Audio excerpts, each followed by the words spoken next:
오늘은 성령 강림 주일입니다. 우리가 성탄절이나 부활절을 꼭 기억하고 지키듯이 이 성령 강림 주일을 지키는 것이 참 좋습니다. 성령 강림 주일은 다른 말로는 교회의 탄생 주일이라 그렇게도 말을 합니다. 하나님의 구원의 역사 가운데 놀라운 하나의 새로운 사건이 일어난 것이 이 성령 강림 오순절 사건입니다. 교회가 탄생하게 된 것이지요. 이 오순절이라는 말은 무슨 뜻인지 알죠? 유대인들이 애굽에서 출애굽할 때 6월절 사건이 일어납니다. 어린 양의 피를 보고 죽음의 신이 넘어갔다 해서 그날을 6월절 패스오버했다 그렇게 했는데, 그 후에 오순이 지난, 한순이 열이죠. 오순이니까 50일이 지난 오순절날 그들이 시내산에서 하나님의 백성이 되는 큰 은혜를 경험하게 됩니다. 근데 바로 그 오순절날 예수님 승천하신 후에 놀라운 또 하나의 사건이 일어나는데 그것이 성령 강림 사건입니다. 이 성령 강림 사건으로 인하여 하나님의 구원사에 놀라운 새로운 세계가 열리게 된 것이지요. 우리가 이 성령 강림 주일을 지키면서 갖는 첫 번째 질문은, 그럼 성령님은 그동안 안 계시다가 성령 강림 주일날 그때 세상에 오셨는가?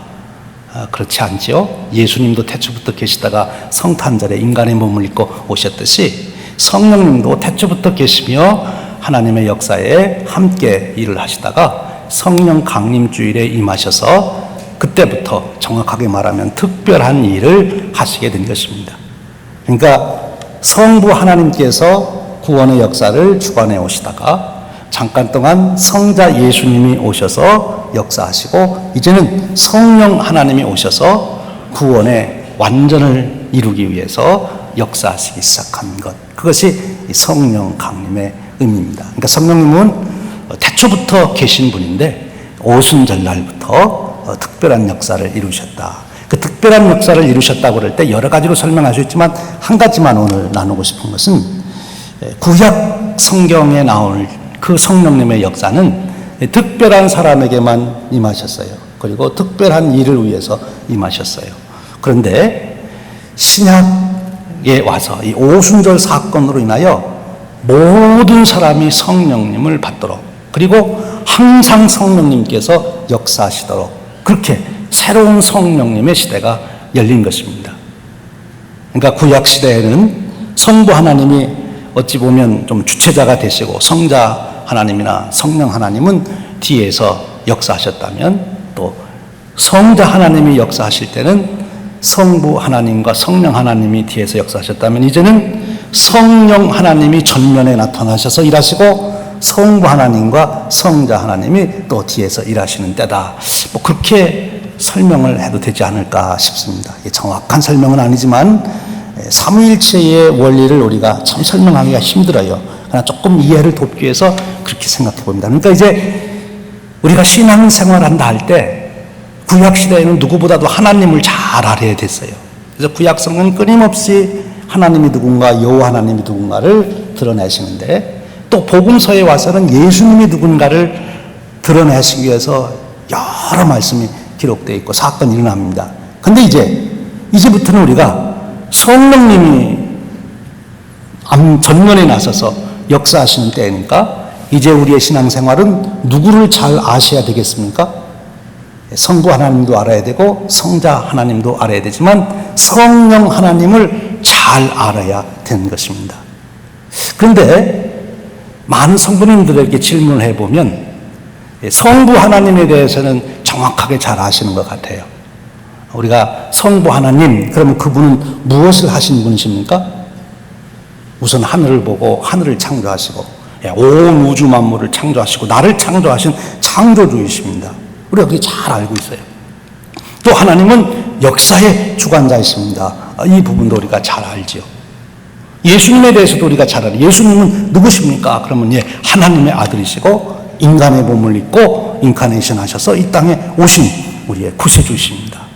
예수님이 이 땅에 계시면서 병진자도 고치시고 천국 복음도 증가하시다가 우리의 죄를 대속하시기 위하여 십자가에 죽으시고 이제는 부활하셔서 우리의 부활의 첫 열매가 되시고 이제 만유의 주가 되셔서 다시 오실 분이십니다. 이렇게 예수님에 대해서 또 잘 압니다. 그럼 성령님을 한번 설명해 보십시오. 그러면 여러분들은 성령님을 누구라고 설명하시겠습니까? 예수 안 믿는 분들이 여러분 만나서 교회 가니까 성령 받으라고 그러고 성령님 계시다고 그러는데 성령님은 도대체 누구요? 나는 그래도 하나님에 대해서는 좀 알고 예수님에 대해서는 내가 좀 들었는데 성령님은 누구십니까? 이렇게 물어보면 여러분들은 성령님을 누구시라고 설명하시겠습니까?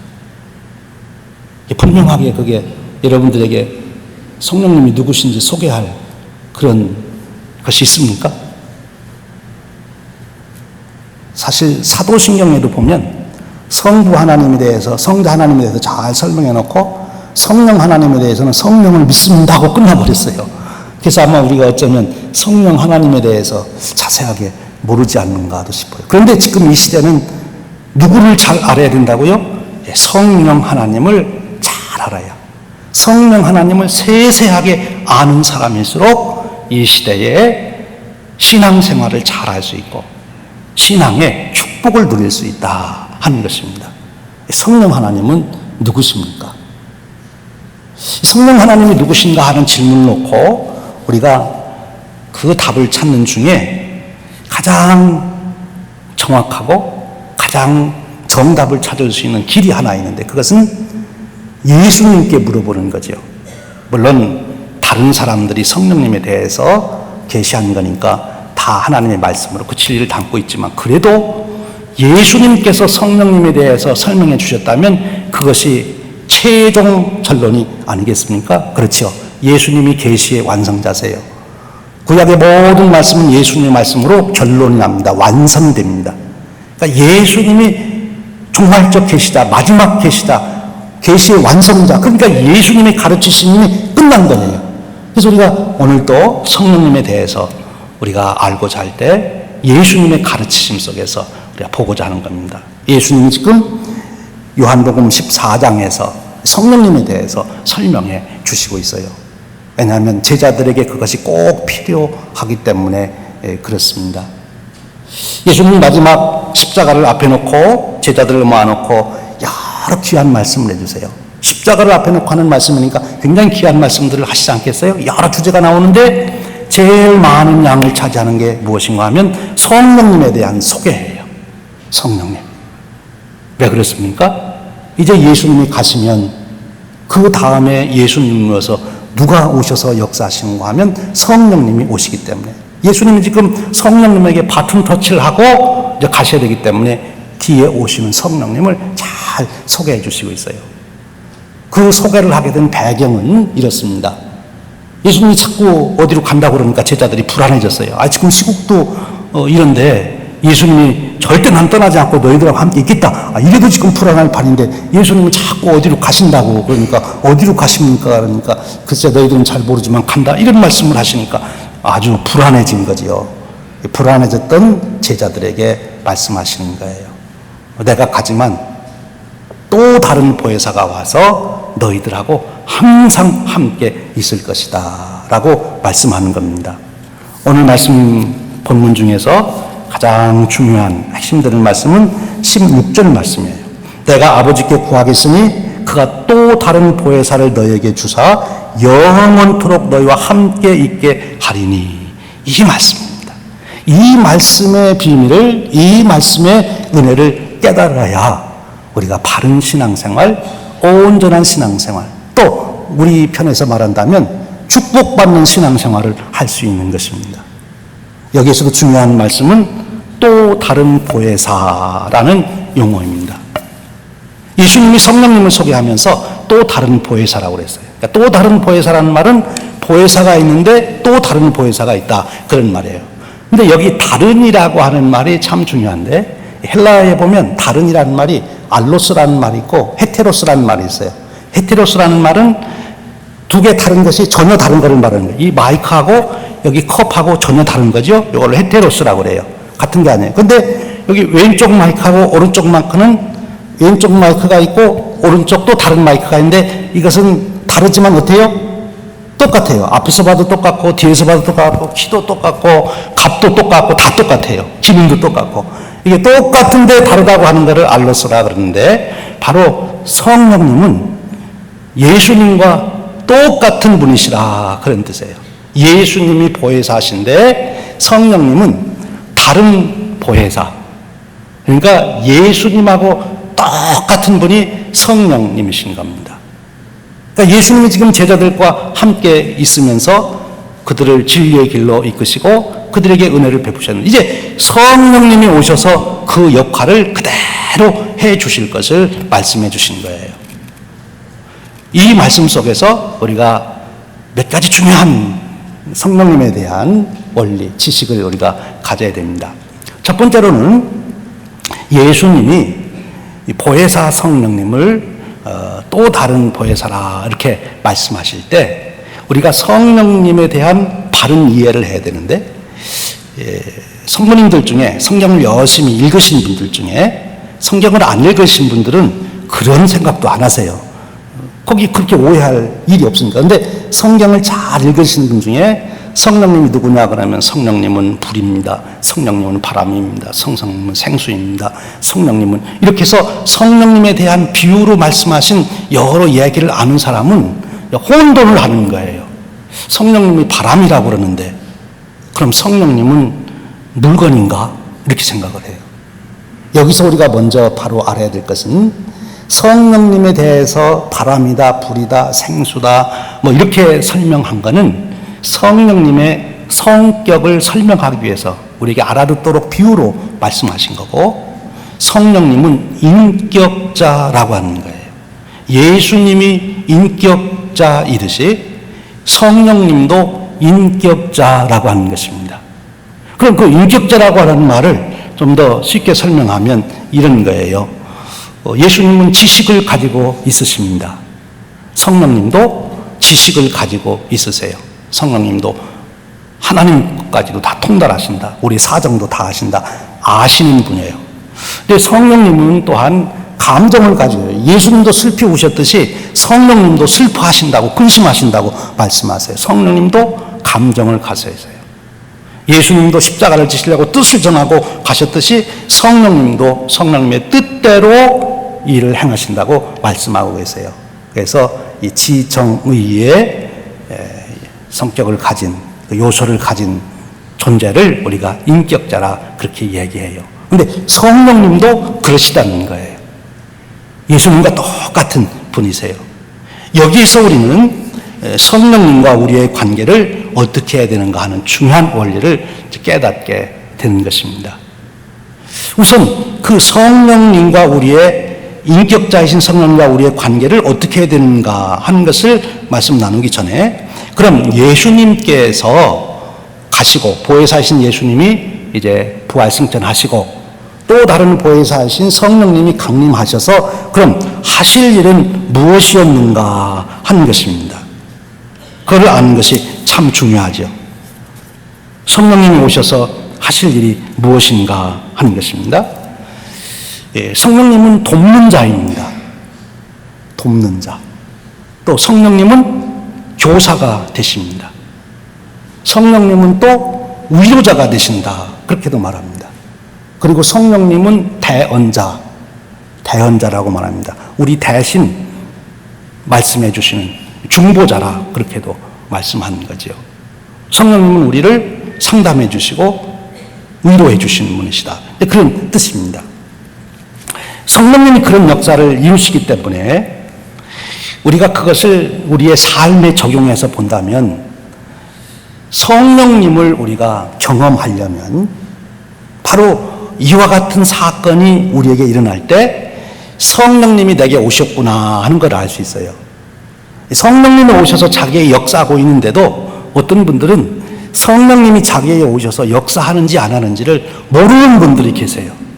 그런데 성령님이 내게 오셔서 역사하시는 것을 알려면 지금 여기 돕는 분, 또 선생님으로, 교사로, 또 우리의 위로자로, 또 대언자로, 우리의 상담자로 우리와 함께 이렇게 동행하시게 되는데, 이런 분들이 오면, 이런 역사가 일어나면 내가 그것을 경험하게 돼요. 어제 우리가 토요일 새벽 기도 마친 다음에 셰퍼드 라이프 반, 성경 공부반이 이제 종강을 했어요. 그 종강 마지막 시간에 한 일이 뭔가면 간증하는 일을 했습니다. 예수님 믿기 전과 예수님 믿은 후에 무엇이 달라졌습니까? 이것을 간증하는 거였어요. 근데 거기 간증하신 여러분들이 제일 공통점이 뭔가면 예수님 믿기 전에 굉장히 불안하고 두렵고 초조하고 정말 그랬는데 어느 날 은혜를 받고 자기가 눈물 콧물을 흘리고 그리고 예수님이 확실하게 믿어지면서 자기 마음속에 평강이 주어졌다. 환경 조건은 바뀐 게 아무것도 없어요. 남편이 바뀐 것도 아니고 사업이 바뀐 것도 아니고 속세에 있는 사람이 없어진 것도 아니고 다 있어요. 있는데 자기는 굉장히 편안해졌다는 거예요. 그럼 누가 그 일을 이루셨냐? 그 마음에 그 불안하고 초조했던 마음을 약을 먹어도 안 되고 상담을 받아도 안 되고 도저히 몸부림쳐도 안 되던 그 불안을 누가 와가지고 물리치고 그 안에 평안을 심어 주었느냐? 누가 하신 거예요? 성령님이 하신 거예요. 그런 은혜를 경험한 사람은 성령님이 나와 함께 하시는구나 하는 걸 알 수 있어요. 더 본질적으로 성령님이 행하시는 가장 귀한 일은 뭔가면 예수님 말씀하신 그대로 예수님에 대해서 정확하게 깨닫게 해주십니다. 그것은 예수님이 하나님의 아들이시요 예수님이 내 죄를 대속해 주신 구세주라고 하는 것. 그분의 부활하심 속에 내 생명이 있고 그리고 그분이 나의 주가 되신다고 하는 것을 깨닫게 하셔서 그렇게 예수님을 자기의 구주로 고백하게 하는 역사를 성령님이 이루십니다. 성령님이 아니고는 누구도 예수님을 주라 시인할 자가 없습니다. 또 성령님이 역사하시면 어린아이들도 예수님을 주라고 시인하게 됩니다. 예수님을 나의 구세주로 고백하는 것은 세상 지식이 많다고 되는 것도 아니에요. 성경 지식이 많다고 되는 것도 아니에요. 성경 지식이 많아서 된다면 바리새인들, 율법사들이 성경 박사들이고 얼마나 성경에 통달했던 사람들인데 예수님을 왜 몰랐겠습니까? 성령님이 역사하시지 않으면 아무리 성경 말씀을 많이 암송하고 있을지라도 예수님을 주로 받아들이지 않는 거예요. 내가 예수님을 구주로 고백했다고 하는 것은 이미 성령님이 내게 역사하셨음을 믿으시기 바랍니다. 성령님이 함께 하십니다. 여러분이 예수님을 여러분의 구세주로 고백하십니까? 아멘, 할렐루야. 그러면 성령님이 여러분에게 역사하신 거예요. 성령님이 역사하신 거예요. 근데 성령님이 내게 예수님을 구세주로 영접하게 하실 때 부수적으로 분명하게 따라오는 몇 가지 증거들이 있어요. 그 중에 하나가 무엇인가 하면 내가 죄인임을 깨닫게 하는 역사를 성령님이 하십니다. 성령님이 아니시고는 자기가 죄인이라는 것을 깨닫는 사람이 없습니다. 우리가 이렇게 전도를 해보면 사람들이 그래요. 내가 무슨 죄가 있다고 그러냐. 나는 법 없이도 살 수 있는 사람이다. 그렇게 얘기합니다. 많이 들어보셨죠? 법 없이도 살 수 있는. 근데 정말 신앙생활 잘하는 분에게 저 사람 정말 천사 같다고 온 교회가 칭찬하는 분에게 가셔가지고 당신은 정말 천사 같습니다. 어떻게 이렇게 죄를 안 짓고 그렇게 거룩하게 사십니까? 그러면 그런 분들은 뭐라고 그런가 하면 나는 죄인 중에 괴수입니다. 그렇게 고백을 해요. 자기의 죄가 있다고 하는 것, 자기가 죄인이라고 하는 것을 깨닫는 것은 세상의 학식이나 철학이나 또는 성경을 많이 한다고 되는 것이 아니라 성령님께서 오셔서 내가 죄인인 것을 깨우쳐 주실 때 내가 죄인인 것을 알게 됩니다. 그리고 회개의 역사가 일어나는 것이고 그때 예수님을 구주로 받아들이고 고백하게 되는 것입니다. 사실 동시에 일어나는 일이라고 볼 수 있죠. 그러니까 내가 정말 죄인임을 깨달은 사람은 보통 일이 아니에요. 여러분 감옥에 있는 사람들한테도 가서 당신 죄인이다 그러면은 막 욕합니다. 나는 조그만 죄 져가지고 여기 왔지만 더 큰 죄 진 사람은 밖에서 지금 큰 집에 잘 살고 있다고. 내가 왜 죄인이냐고. 내가 재수가 나빠서 여기 와 있지. 그럽니다. 절대 자기 중심적으로 우리 인간은 세상을 보기 때문에 자기가 죄인이라는 것을 못 깨달아요. 그런데 성령님이 역사하시면 깨닫습니다. 어린아이라도 성령님이 역사하시면 자기가 죄인인 것을 깨닫습니다. 제 경험을 조금 후에 말씀드리겠습니다만 그렇습니다. 어린아이라도 성령님 역사하시면 자기가 죄인인 것을 깨달아요. 성령님의 그런 역사하심이 있다면 성령님은 이미 여러분과 함께 계시는 것입니다.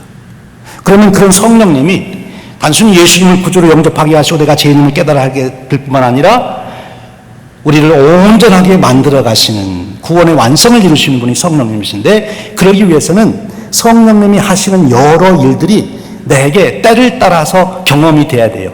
한 번 성령님의 은혜만, 구원받은 은혜만 체험하고 끝나는 것이 아니라 그 후에 또 다른 은혜를 받고 또 다른 경험을, 성령님이 역사하시는 경험을 해야 됩니다.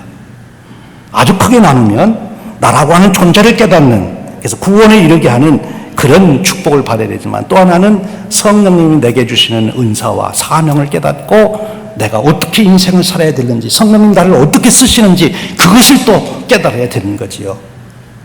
그때 놀라운 축복의 삶이 시작이 되는 겁니다.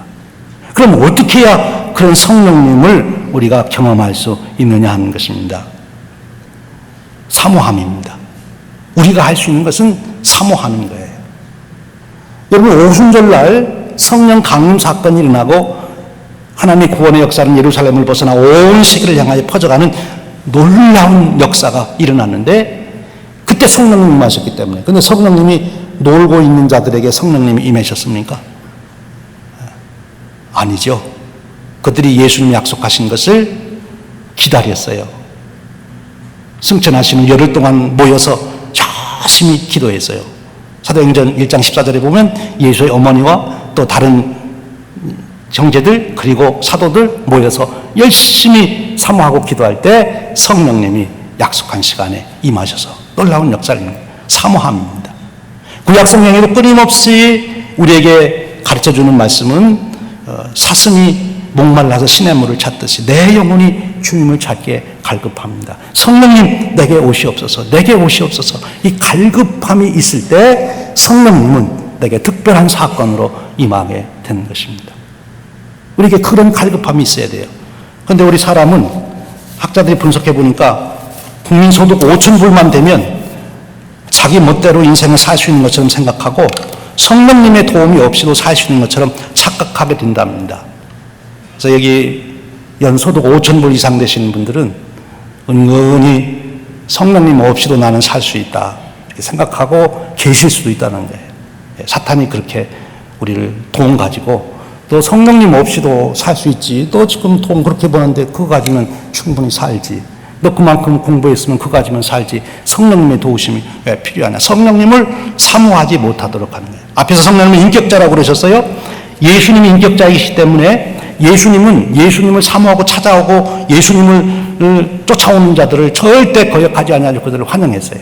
예수님을 간절하게 집에 모시기 원했던 누굽니까? 삭개오가 나타났을 때 예수님 얼른 그 집에 가셔서 잔치를 베풀게 하셨어요. 니고데모가 예수님 찾아왔을 때 거절하지 않고 그하고 진중하게 예수님은 대화를 나누시고 진리를 가르쳐 주셨어요. 그런데 예수님을 싫어하고 욕하고 비방하는 바리새인들이나 서기관들하고는 예수님이 그렇게 친하게 안 지내셨어요. 예수님은 거기 계셨지만 인격자라고 하는 것은 우리가 그를 사모하고 환영하고 그를 받아들일 때 그분이 오시잖아요.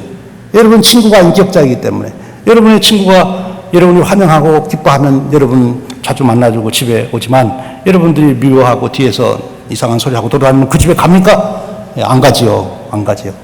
그런 거예요. 성령님도 그러세요. 성령님을 사모하시고 성령님 오시옵소서, 예수님을 삭개오가 모시기를 원했던 것처럼 성령님 내게 오시옵소서, 그렇게 할 때 성령님이 오셔서 역사를 이루시는 거예요. 우리에게는 그 사모함이 필요하다 하는 것입니다. 19세기 미국의 유명한 부흥의 역사를 일으켰던 찰스 핀이라고 하는 분이 계시죠.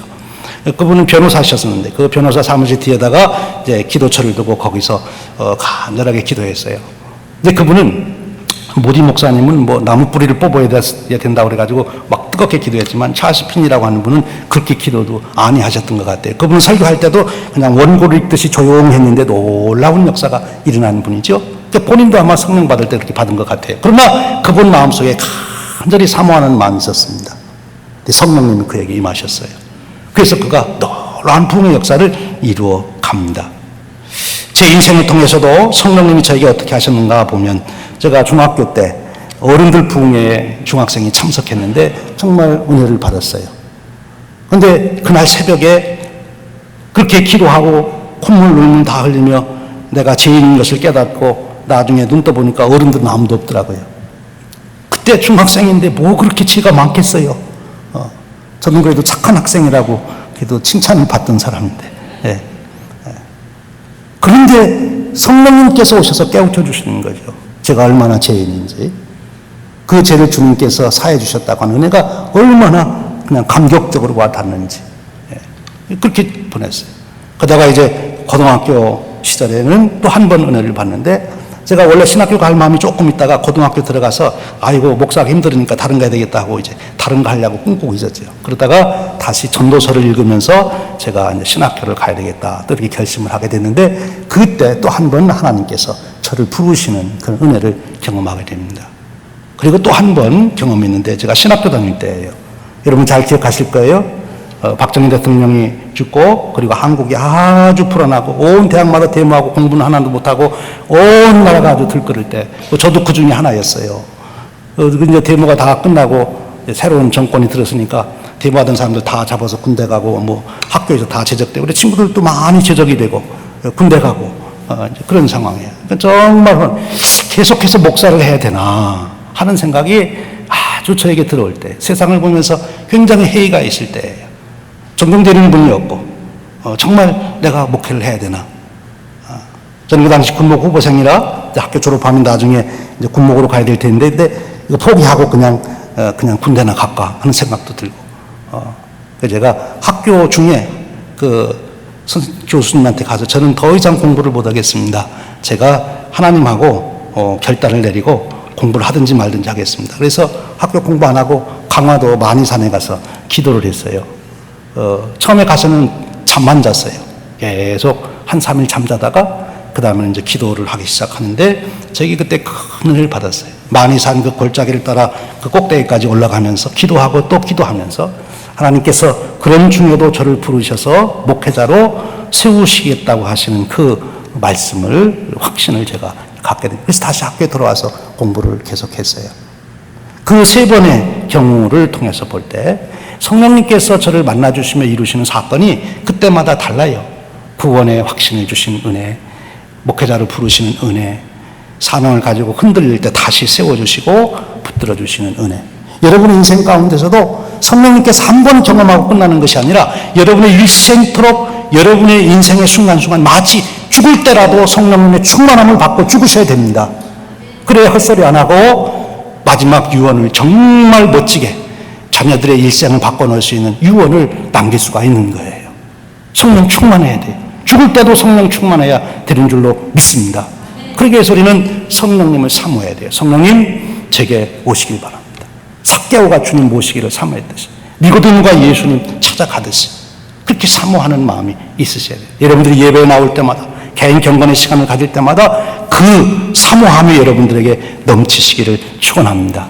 그래서 성령님께서 때가 돼서 여러분들에게 개인적으로 만나셔서 여러분의 삶의 구원의 확신과 평강을 주시기도 하고, 어떤 시련과 유혹도 다 이길 수 있는 능력을 주시기도 하고, 여러분이 주신 사명을 이룰 수 있도록 다시 여러분들을 세우시는 그 역사가 바로 여러분의 삶에 매일같이 새로워져 나가시기를 주님의 이름으로 축원드립니다. 기도하겠습니다. 주님 감사합니다. 오늘 저희들을 부르셔서 주님 가시면서 또 다른 보혜사 성령님을 아버지께 구하여 보내게 하시겠다고 말씀하신 대로 이제 성령님 오셔서 그 역사를 이루는 중에 저희들을 찾아오시고 역사하셨음을 감사합니다. 지금까지도 저희들에게 오셔서 역사하신 성령님, 이제도 남은 인생 여정에 끊임없이 저희들과 함께 동행하시옵소서, 역사하여 주시옵소서. 성령님의 인도하심과 보호하심 속에 저희들 승리하는 인생 되도록 축복해 주시옵소서. 우리 주님 예수 그리스도의 이름으로 기도하옵나이다. 아멘.